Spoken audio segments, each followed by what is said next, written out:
growing weary of running from room to room, practicing one-tooth insurance-driven dentistry? Then stay tuned for the latest episode of The Lionhearted, where Dr. Stephen Rasner will hand you the blueprint for what many call the gold standard of general practice dentistry. Hi, everyone. Welcome. It's Dr. Steve Rasner, and you're tuned in to the Lionhearted Dental Podcast. If this is your first time, welcome aboard. I'm pretty sure this is the first podcast of 2022. And so I want to remind everybody what this is. Those of you that have been around for a couple years, go get a drink of water or something.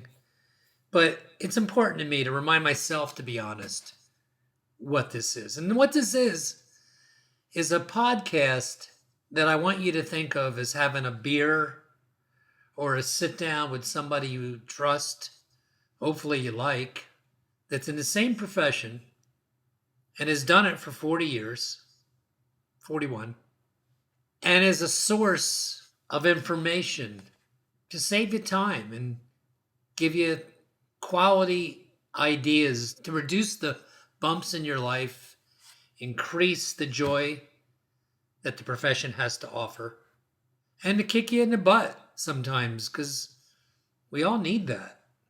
I mean, I do.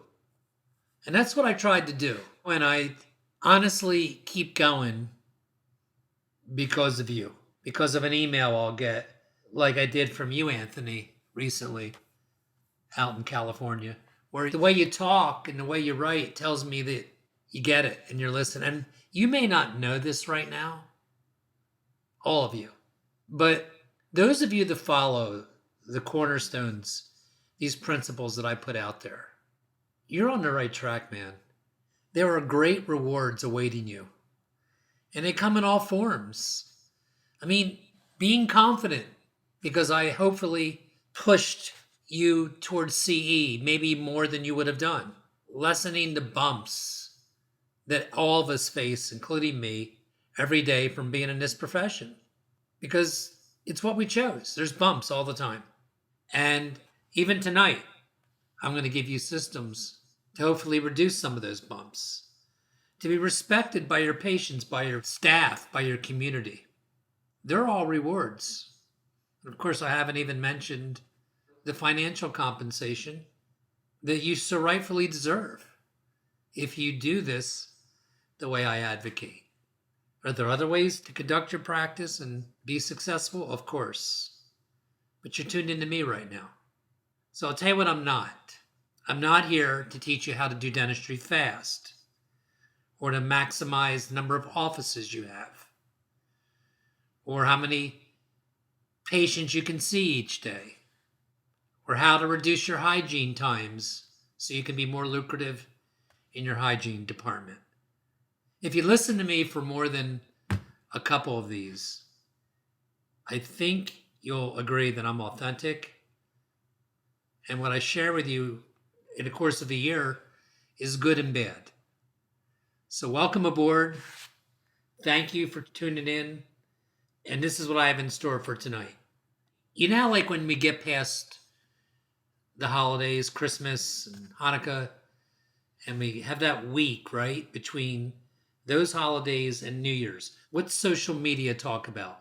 What does the news talk about? They talk about the major events of the past year, ranging from who left us and who passed on to the big events that we may have forgotten. So that's what I'm going to do with this short time with you tonight. I'm giving you my best of 2021, I think anyway. And I'm going to start now. And I'll start with the importance of the monthly meeting. Let me tell you about meetings. They're absolutely, positively necessary as part of a lion-hearted practice. We don't practice haphazardly, randomly. We don't want, or we're not okay with, this week's real successful. This month of January is real successful, but February and March are off. And August is always a bad month. I don't think that way. I used to. But years ago, I changed that. And that really was the truth. Years ago, I consented to the month of August because of vacations, the dead of summer. Some of you may also do that around Christmas time and write that month off because, and that is a harder month, by the way, than August because a lot of staff do check out partly. And it's up to you to inspire them and remind them that we're on a 12-month calendar here. And I need the collaboration of everybody, not 11 months a year, 12. My bills are 12 months a year, man. So are yours. So the way to have consistency in organizational movements of things that you do, and you'll hear what I mean in a second, is the monthly meeting. I know I've talked about it, but just some recaps. Remember, this is what I'm doing. The best of the best. And the best of the best could go on, by the way, for weeks. But I'm just going to give it to you in the time we have tonight. So the monthly meeting, the way to make that successful is you pre-schedule it.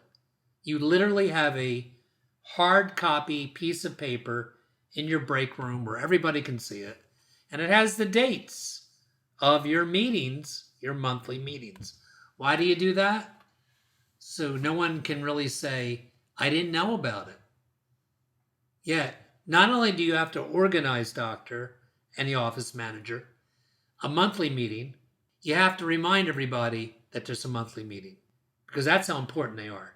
You have to block out 75 minutes because you'll waste 15 of that and you need 60 quality minutes. You need a pre-designated subject list, not too long, probably 2 to 4 subjects. It's not a time to vent. That's not what the monthly meeting's for. I invite your staff and my staff to vent, but that's a one-on-one thing with the boss or the office manager. That's not what a monthly meeting's for. Monthly meeting is to move in a direction for you. And it's hard for you to do that. I understand it because you've already heard me say to you that you have to have it probably at the start of one of your working days.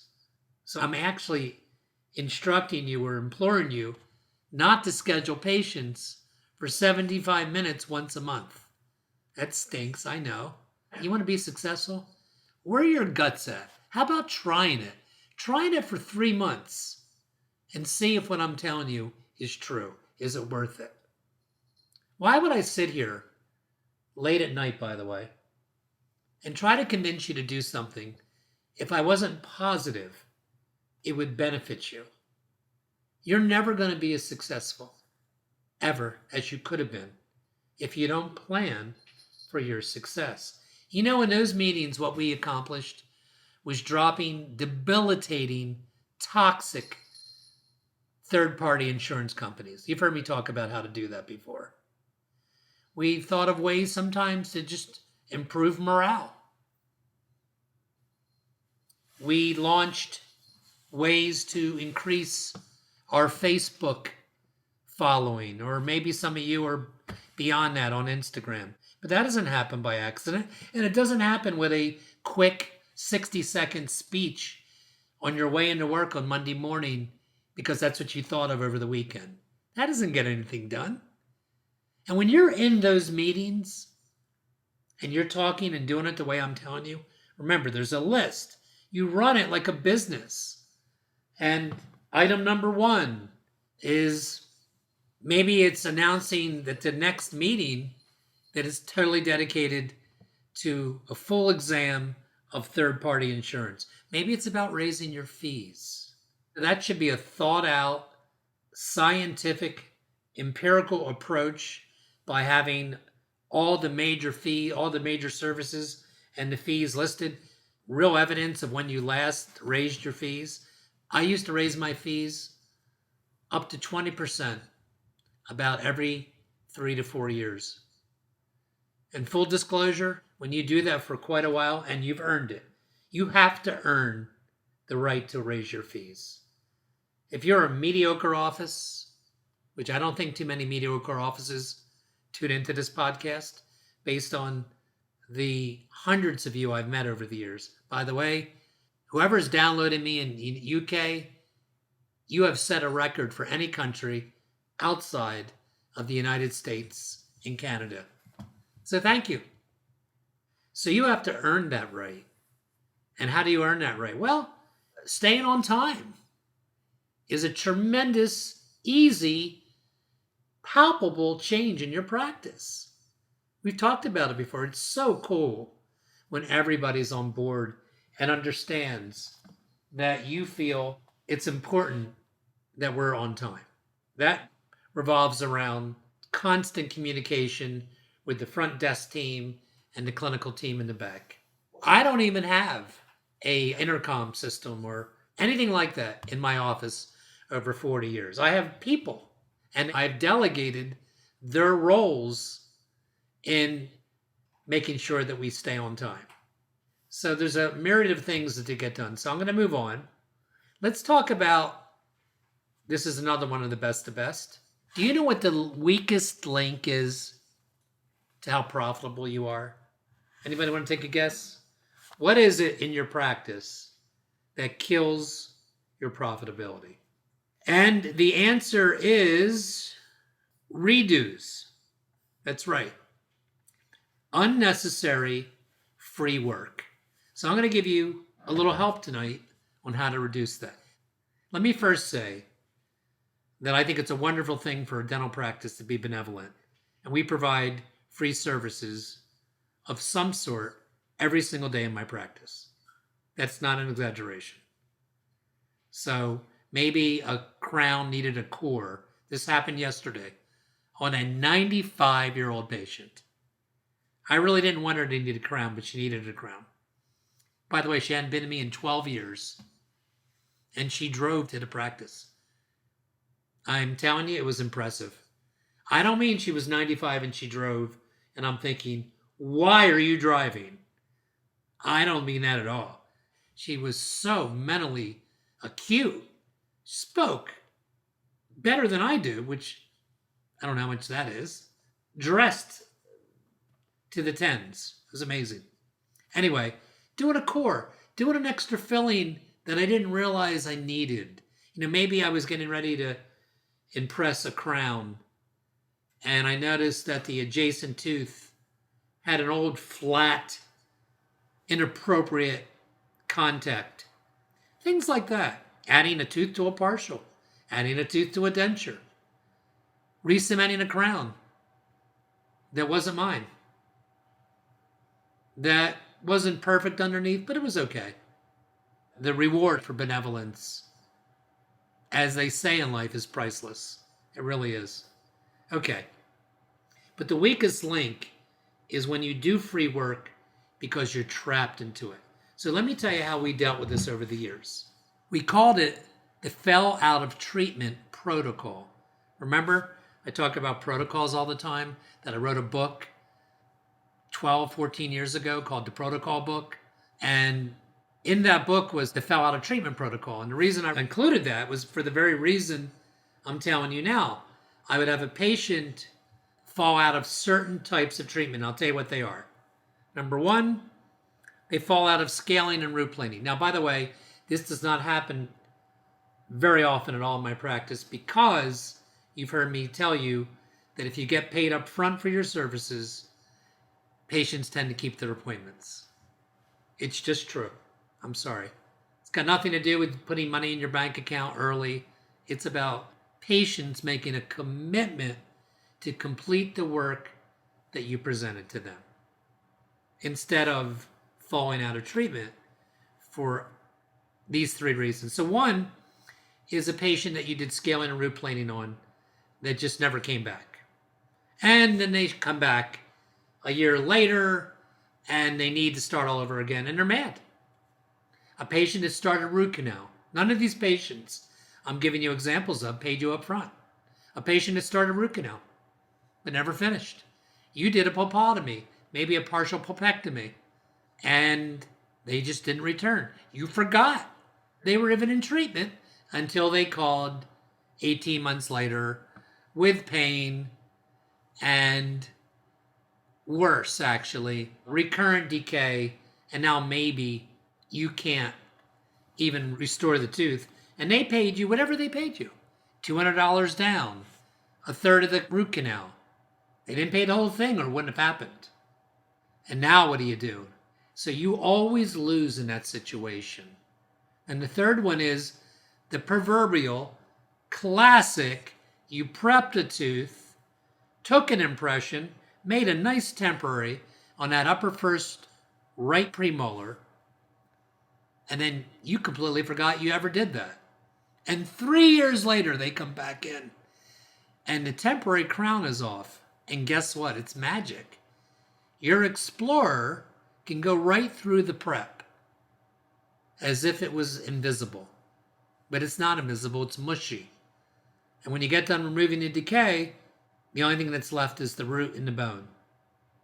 And you have a non-restorable tooth on a patient. Once again, the pages. What do? And what would happen in my early career is I would look in my notes and I would explain to the patient that they broke appointments. And you know what the patient would say? I tried to get back in, but your office didn't get me in. That feels real good. So this is what you do. You have 2 letters when they break twice. Now I have one of these letters if you write to me or Beth. And if they break 2 appointments under scaling root planing, the root canal started, or the crown prep, and it's a very professional letter, and it just warns the patient that we've tried to reach them, and they risk pain, infection, and greater cost of treatment, and even a loss of what we started if they don't return for treatment immediately. And you send 2 letters, one regular and one certified. And when a certified comes back with the receipt, you put it in your chart. Or you take a picture of it and put it in your computer. And so then you can tell that patient, well, wait 1 second. 2 years ago, we sent you this letter and I tried to warn you. I didn't want this situation to happen that we're now in because now I can't save the tooth. Okay. 2 more quick protocols while I'm on the protocol list. Whenever your front desk team is confirming a crown appointment following a root canal, so you did a root canal 2 weeks prior probably. I know some of you crown the tooth the same day. I just don't do that. And that's fine. Actually, I don't think it's fine, but that's a different subject. Make sure the front desk team asks, how are you doing with the tooth that had root canal? Well, actually, it's still sore when I touch it and doesn't feel that good. So this is what you just prevented. You remember me always saying to you that you have the same time I do. We have 8 hours a day to use our 2 hands in dentistry. And if you waste an hour scheduled that you would have done a core crown because you simply neglected to ask, how's that tooth doing? Oh, it's fine. We'll look forward to seeing you tomorrow. But if it hurts, cancel the appointment, put somebody else in that appointment, and let's take a look at what we need to do. Either wait a couple more weeks on antibiotic or take a closer look at your root canal fill and see if you see any problems. So these protocols aren't a waste of time, my friends. They're pretty good. I'll give you one more. When we finish our morning meeting, now that's not the monthly meeting, it's the morning meeting, and the purpose of the morning meeting is for a lot of things. The first one is, are there any bumps in this schedule? I mean, I've been doing this 4 decades, and I still do this every day. And I do it the night before. I look at the schedule. I did it today. And there was several patients coming in because I gave my course, which, by the way, if you're interested in my March or April live surgery courses where anybody in the United States can come and perform live surgeries on extractions, grafting, and implants, they're 2 different courses. If you have a certain amount of qualified didactic training in the implant course. To extract teeth, you do not need any didactic training we give that to you there. By the way, I've never had a better team. I'm so lucky. It's me. I used to do the course by myself, guys. It's insane. But now I have 3 just amazing guys. And there's so much attention given to all of you that come. We'd love to have you, but they sell out. And I'm not trying to sell you. It's just true. Look at the Rasner Institute. They're this March, April, and then next fall in November, and I think September. And there's one on extractions and grafting, and there's a different course for implants. But just today, I noticed that tomorrow morning, I had 4 patients scheduled at 9 o'clock for post-ops. They're just post-ops after my last implant course. Suture removals, checking them out. But I got to go in for a few minutes, and I can't be in 4 rooms at the same time. So they're human beings. They're people making these schedules, and they make the schedules out weeks before this day arrives, correct? Well, it could be a mistake. So why not just look for 5 minutes and say, will this schedule work? It's been my observations over 40 years that a patient they don't like you to change their appointment, but they would much rather you change their appointment or bump it a half an hour than make them sit in a reception area or in an operatory for 30 minutes, 45 minutes because you're behind. So look at your schedules in the morning. That's one of the points of the morning meeting. But after that meeting, we do a morning business meeting.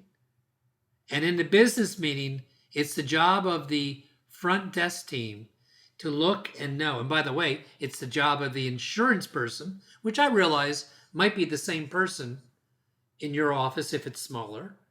In a lot of offices, there's an insurance department and a front desk person that is the check-in and check-out person, right? Well, it's the job of the insurance person to know if there's any balances, old balances, on the patients coming through tomorrow. And when they verify there's a balance, it has to be rock solid. Okay? So that then the front desk receptionist person can on the checkout say, hi, Mrs. Smith, it's $112 today. And by the way, there was an old balance of $58 and it was on, and then she can rattle it off. I am telling you, I did not always do this. Number one, you need not to give up work that you provided. You gave a fee. And if the fee for any reason was, which we know what it is if you have an insurance practice, it was probably downgraded. Or maybe it was not even downgraded. Maybe the insurance got terminated. Whatever it is, the best time to convey that information is when they're right in front of you. And I will tell you right now that 50% will be okay with it and 50% will want a greater explanation. But though, I'll leave it at this. Collecting those little balances matter, staff, because the only person that didn't get paid was the doctor. We don't hold it back from the staff when we don't get 100%, right? We don't hold it back from our suppliers. The only one that didn't get paid was the doctor that provided the service. So why not? Would you want to not help collect all the money that was due to us? So that meeting occurs right after the morning meeting that makes sure that we can handle this day, reduce the bumps, move somebody up 30 minutes because it'll work out better. I really, in recent years, have looked at that the night before. Do you hear me? This is a concerted effort to have a Lionhearted practice. And it sounds like a lot to you because I'm dumping a lot of ideas on you in one podcast. But the truth is, it becomes habit and it doesn't seem hard. It's only hard in the beginning. And it is worth it, man. Nothing I'm telling you is pie in the sky. It's the everyday stuff that you and I face, having selected the dental profession and a private practice. I hope this helps. I look forward to blowing up your practice in a great way. like blowing the roof off, setting records, making you feel that joy that you once felt on the Lionhearted Dental Practice podcast in 2022. Thanks for joining me. See you next week.